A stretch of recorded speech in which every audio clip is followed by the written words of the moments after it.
Canada is looking to replace its aging fleet of submarines. We are going to be sending them weapons and they're going to be paying for them. We will manufacture it and they're going to be paying for it. Canada's Prime Minister spending the day talking up the country's defense spending as the U.S. President demands more. Canada is looking to replace its aging fleet of subs, potentially worth tens of billions of dollars. The German-Norwegian partnership is one of the two finalists for this. Tariffs could threaten weapons manufacturing. Carney is committed to hitting the NATO 2% of GDP on defense spending target. Breaking news from Washington. Donald Trump has gone on the offensive, demanding that Canada hand over $20 billion worth of submarine contracts to American shipyards. The reaction from Ottawa? A flat refusal. And in that instant, one of America's most critical defense pipelines collapsed. From the docks of Norfolk, Virginia to the steel mills of Pittsburgh, the fallout is immediate. An industrial heartland suddenly stunned, as Canada signals it will not fund a single U.S. submarine hull. What was supposed to be a lifeline for American defense has just been severed, and tonight, the Pentagon is scrambling to contain a crisis that could leave America's naval edge in jeopardy. For months, Donald Trump has warned that America's defense industry was being strangled by unfair trade practices and foreign favoritism. He promised to bring submarine construction back to American shipyards, insisting that only U.S. steel, U.S. labor, and U.S. technology could guarantee national security. But trade tensions with Canada were already boiling. Earlier this summer, Washington slapped tariffs on Canadian aluminum and steel, key inputs for submarine hulls. Ottawa, furious, retaliated with quotas and export caps. Now, with Trump demanding a $20 billion contract to flow south, Canada has drawn a red line, and America's long-standing defense partnership is suddenly at risk. Before we dive deeper, hit the like button and subscribe. It's the simplest way to support the channel, and you won't want to miss what's coming up next. Let's get started. The breaking point came this morning in Ottawa. Canadian officials formally rejected Washington's demand for $20 billion in submarine procurement contracts Trump had publicly declared would save thousands of American jobs in cities like Groton, Connecticut, and Newport News, Virginia. Instead of funneling the work south, Canada announced it will keep the contracts within its own yards, awarding construction to Halifax and Vancouver shipbuilders. The shockwaves were immediate. Trump, furious, accused Canada of gutting the American defense base and warned that without these deals, U.S. naval supremacy could be compromised. In practical terms, the rejection halts a pipeline of critical steel, electronics, and marine technology that American yards were counting on. Suppliers from Ohio's foundries to Wisconsin's electronics hubs had already begun ramping up production. Now, billions in anticipated orders have vanished overnight. Defense analysts say this isn't just another trade spat. It's a rupture in a decades-long arrangement where Canada often outsourced heavy naval work to U.S. partners. For the first time in modern history, America's northern ally has openly chosen to shut out U.S. shipyards, rewriting the rules of defense cooperation. The ripple effects across the United States were felt almost instantly. In Washington, Pentagon insiders described a scramble to rewrite procurement schedules and redirect funding streams. But on the ground, in America's industrial heartland, the consequences were far more tangible. Thousands of workers who had been expecting a surge of overtime hours and long-term job security woke up to headlines announcing that the $20 billion pipeline of submarine contracts had vanished overnight. In Groton, Connecticut, home to one of the nation's most vital submarine shipyards, labor leaders warned that layoffs could begin within weeks if no replacement orders are secured. The same message echoed from Newport News, Virginia, where Huntington Ingalls Industries had already geared up facilities to accommodate a major Canadian build. Union representatives there pointed out that steel already rolled in Pittsburgh, welders already hired in Norfolk, and suppliers already contracted in Ohio now face cancellation notices. One veteran machinist summed it up bitterly. Trump promised us a flood of work. Canada just pulled the plug, and we're the ones left standing in the dry dock. The pain goes well beyond coastal yards. In Ohio's Mahoning Valley, specialized steel foundries that had ramped up production of hardened submarine hull plates are now staring at empty order books. In Wisconsin, electronics firms that manufacture sonar arrays and communication modules for undersea vessels report immediate freezes in purchase orders. Even in inland states like Kansas and Missouri, smaller subcontractors that provide wiring, pumps, and precision castings are caught in the fallout. For many, the cancellation is not merely a missed opportunity, it's an existential threat to survival. The emotional blow is equally significant. For months, Trump had toured American industrial towns declaring that the submarine deal with Canada would be the anchor of a broader defense revival. He tied it directly to his campaign promise of protecting American workers and revitalizing manufacturing hubs that had suffered for decades. In city after city, Toledo, Youngstown, Norfolk, Charleston, crowds cheered when he pledged that billions in naval work would stay in the United States. Now, those same communities are facing headlines that undercut every promise. The sense of betrayal, some analysts say, could carry political consequences that extend far beyond the shop floor. For American workers, the timing could not be worse. Inflationary pressures have already strained household budgets. Interest rates remain elevated, making credit for small businesses more difficult to secure. In states like Pennsylvania and Michigan, where communities were just beginning to rebound from earlier factory closures, the loss of promised submarine contracts feels like déjà vu.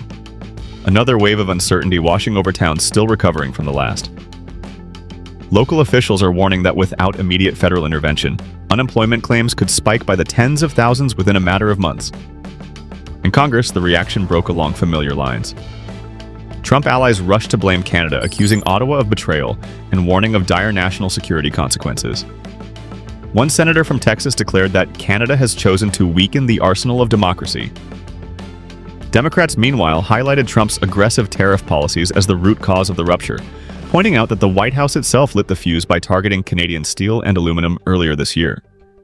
What both sides quietly acknowledge, however, is that America's defense industrial base is suddenly staring at a hole worth tens of billions of dollars, and no easy way to fill it.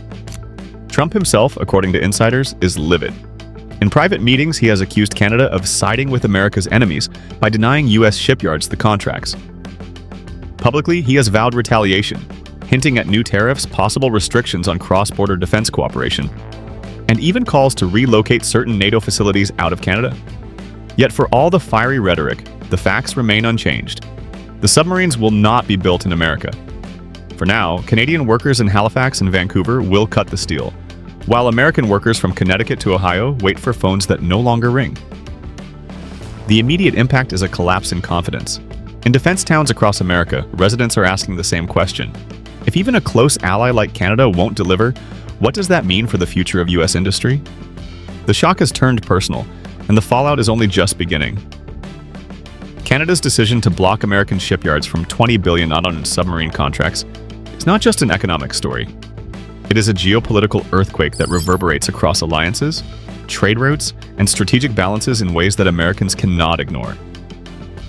For decades, Washington assumed that defense cooperation with Ottawa was automatic, a natural extension of shared borders, shared values, and shared threats. But Canada's refusal marks a pivot. It signals that Ottawa is no longer willing to tie its own defense posture and industrial base entirely to the United States. Instead, it is charting an independent course, one that could rewire how global defense contracts are awarded, and who ultimately controls the supply of advanced naval technology. The symbolism is as powerful as the numbers. Submarines are not ordinary commodities like lumber or soybeans. They are the backbone of modern naval power, the quiet engines of deterrence that patrol beneath the oceans. For Canada to award construction to domestic yards rather than relying on America's long dominant facilities is in effect a declaration that Ottawa no longer accepts U.S. primacy in every aspect of defense production. Analysts in Washington say it amounts to a vote of confidence in Canadian self-sufficiency, and a vote of no confidence in Trump's economic approach to allies. Already, allies in Europe and Asia are watching closely. Nations like Australia, Japan, and the United Kingdom, which have traditionally leaned on American yards for their own submarine cooperation programs, are asking whether Canada's bold move sets a precedent. If Ottawa can defy Washington and still maintain NATO ties, why not them? The fear inside the Pentagon is that this moment may accelerate a trend toward fragmented procurement, with each country building at home rather than pooling resources through the United States. That means higher costs, less integration, and, critically, fewer guaranteed contracts for American firms. The economic stakes are enormous. The $20 billion Canada withheld from U.S. yards does not exist in isolation. Defense contracts are deeply interconnected. If Canada pours that money into Halifax and Vancouver, it strengthens Canadian suppliers, toolmakers, and technology firms. Those same firms could then compete for export deals with third countries. In other words, today's rejection is tomorrow's competitive edge, not just for Canada, but for anyone buying from Canada rather than the United States. Europe's smaller navies, or even emerging markets in Asia, might find Canadian-built subs more accessible and politically less controversial than their US-made counterparts. That prospect alarms Washington because it threatens America's unique selling point: scale. For decades, the U.S. defense industry has relied on being the largest, most interconnected production base in the world. Subcontractors in dozens of states supply parts for ships and planes that are ultimately assembled in a handful of coastal hubs. That scale has kept costs down and ensured political support, since jobs are distributed across congressional districts. Canada's decision chips away at that model. If allies begin diversifying away from U.S. suppliers, the scale shrinks, costs rise, and the political coalition that supports massive defense spending weakens. Trump himself has framed the standoff as proof that allies are ungrateful.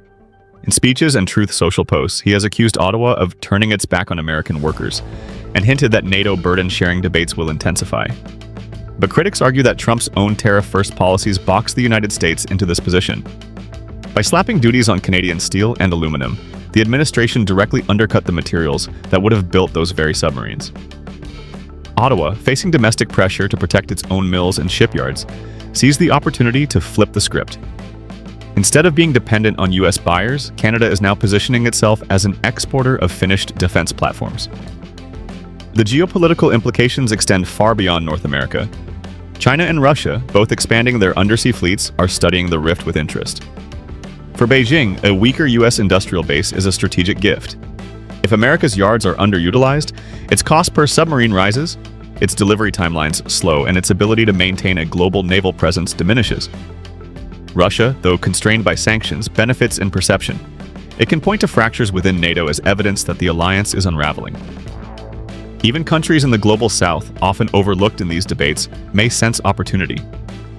Brazil, India, and South Korea, all of which aspire to expand naval capacity, could see Canada's decision as a model for asserting independence from Washington. What makes Canada's move so destabilizing is that it strikes at the intersection of economics and security. A trade spat over timber or dairy can be patched over with subsidies or side agreements. But submarines are different. They are strategic assets, linked to nuclear deterrence, maritime dominance, and alliance commitments. For Canada to withhold contracts is to send a message not only about economics, but about sovereignty. Ottawa is effectively telling Washington, our defense industry will no longer be an appendage of yours. That message, once delivered, cannot easily be walked back. The longer-term consequences could reshape the entire defense ecosystem. Already, Canadian officials are in quiet talks with European partners about potential technology-sharing agreements. France, Germany, and even the United Kingdom, each with their own naval industries, see Canada's pivot as an opportunity to form joint ventures outside of Washington's shadow. If such collaborations materialize, the result would be a parallel supply chain of NATO-standard submarines that bypasses U.S. contractors altogether.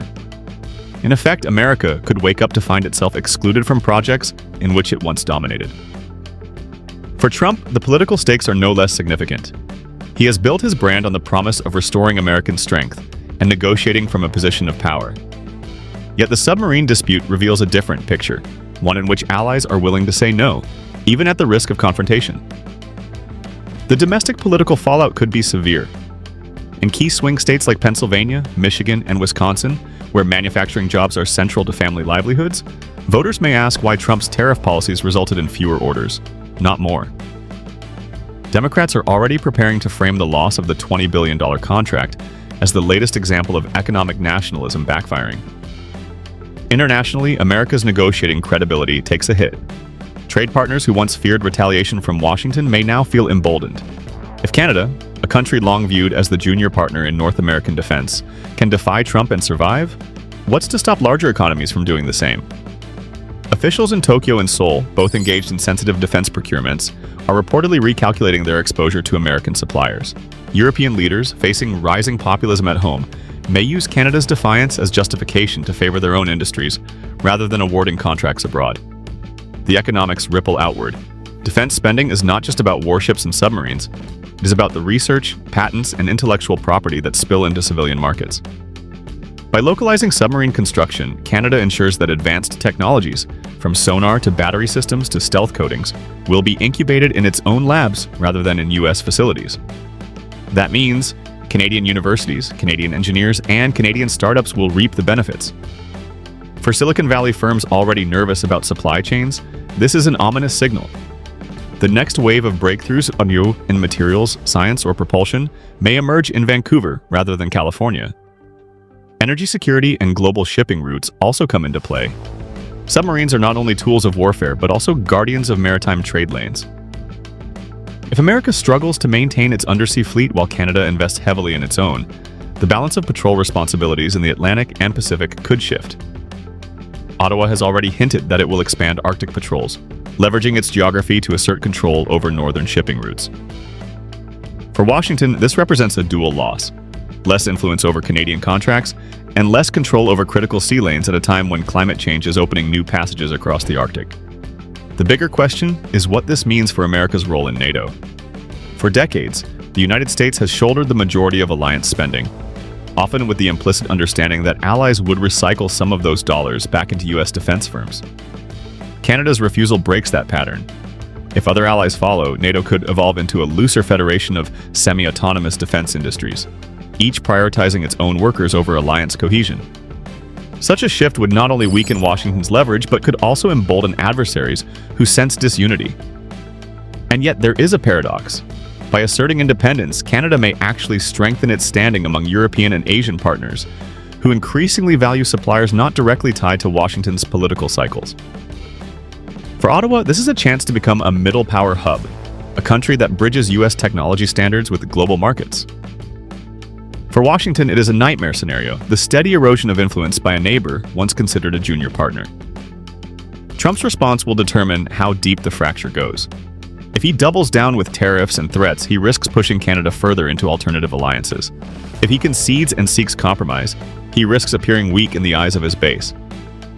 Either way, the submarine contracts are gone, and the message is clear. America no longer dictates the terms of every deal. In a world where allies now feel free to chart their own course, Washington faces a sobering reality. Economic nationalism may have secured headlines, but it has also accelerated the very decline it was meant to prevent. The question now is simple but urgent. What happens next? With $20 billion in submarine contracts already lost, Washington faces a series of difficult choices, none of them easy, all of them high stakes. Inside the Pentagon, planners are scrambling to identify alternative pathways. One option is to accelerate domestic procurement by pouring federal dollars into U.S. shipyards. Congress could authorize emergency funding, effectively replacing the Canadian orders with new Navy contracts. But that comes with a steep price tag, likely tens of billions more in taxpayer spending at a time when deficits are already ballooning. Another option is to court new foreign buyers, persuading allies in Asia or the Middle East to award contracts that had been expected to go to Canada. Yet those deals take years to negotiate, and trust in American reliability has already been shaken. For Trump, the political stakes could not be higher. He has staked his credibility on the claim that his tariff policies would protect American jobs and revitalize U.S. manufacturing. The optics of Canadian workers in Halifax cutting steel, while American welders in Groton are sent home, threaten to undercut that message. Allies of the former president insist he will retaliate, with new tariffs on Canadian defense goods and possible restrictions on cross-border trade. But critics argue such measures would only deepen the divide, pushing Ottawa further toward alternative alliances in Europe and Asia. The economic fallout is also forward-looking. Industry analysts warn that without Canada's participation, U.S. defense firms may struggle to maintain production lines at optimal scale. That means higher costs not just for submarines, but for aircraft carriers, destroyers, and even civilian aerospace projects that share suppliers. In practice, this could raise the price tag for everything from commercial aircraft built in Seattle to advanced battery systems manufactured in Michigan. Consumers, too, will feel the pinch as defense-related inflation spills into the broader economy. Globally, the submarine dispute accelerates an already visible shift toward multipolarity. Canada's refusal signals to other mid-sized economies that defiance of Washington is no longer unthinkable. European officials are already floating the idea of joint procurement programs that exclude U.S. firms. Asian powers, long accustomed to Washington's dominance, are considering whether it makes more sense to diversify their defense supply chains now rather than later. In this sense, the real future outlook is not only about contracts, but about credibility. Can the United States still guarantee loyalty from allies when its own trade policies make cooperation politically toxic? The stakes extend to the strategic balance of power. America's undersea fleet is already stretched thin by commitments in the Pacific, the Atlantic, and the Arctic. Delays in production or cancellations of Allied orders could weaken deterrence at the very moment rivals are growing stronger. China continues to roll out advanced submarines at a rapid pace, Russia, despite sanctions, is investing heavily in next-generation undersea technology. If American shipyards face gaps in orders, the timeline for delivering new vessels will lengthen, giving adversaries breathing room. What happens in the next 12 months will determine whether this is a temporary rupture or a long-term shift. If Trump and Congress move quickly to replace lost contracts, the damage could be contained. But if the rift deepens, America may find itself confronting a more unsettling reality. A world where allies no longer look automatically to U.S. yards, U.S. steel, and U.S. workers as their first choice. The submarine dispute is a warning shot, not just about defense economics, but about America's place in the global order. Future contracts for ships, planes, even emerging technologies like artificial intelligence and warfare may now be contested terrain where Washington is no longer guaranteed the upper hand. For the United States, the collapse of this single deal could be the beginning of a new era, one in which allies chart their own path, rivals exploit divisions, and the American defense base struggles to maintain its once unquestioned dominance. What began as a $20 billion contract dispute has turned into something far larger, a test of American strength, credibility, and resilience. Canada's refusal to award submarine contracts to U.S. yards is more than a business setback. It's a signal that Washington's grip on allied defense cooperation may be slipping. For American workers, the loss is immediate. For America's global posture, the questions are only beginning. Will Congress step in to shore up the industrial base, or will rivals seize the moment to press their advantage? If you found today's breakdown useful, make sure to like this video and subscribe. We track the developments shaping North America's economic future and national security, and you won't want to miss what comes next.